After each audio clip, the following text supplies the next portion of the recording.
problema ka eh. Wala po.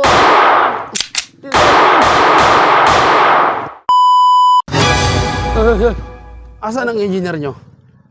Si Foreman. Ano po, bakit po, boss? Kahapon ko pa hinahanap yun eh. Hindi ko makita-kita. Bakit po, boss? Ano po ang problema? Yung mga ginagawa nyo dito. Puntahin mo si Foreman. Kasi engineer nyo, para mas maganda.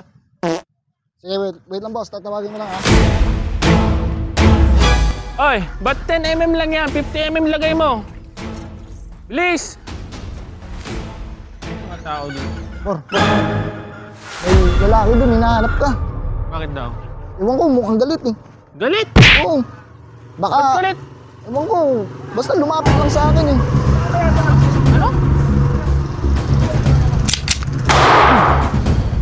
Ricardo. Gago yun ah. Tingnan mo naman, ang laki-laki ng mga bakal ang ginagawa.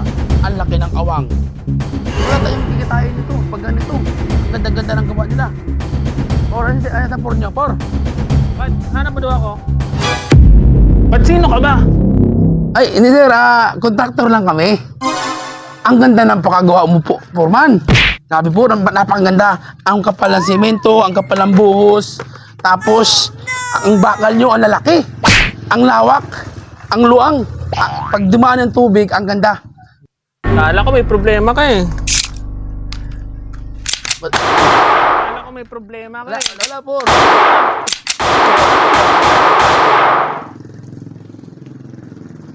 Hayop na to. Pinapakialaman pa kami. 50mm!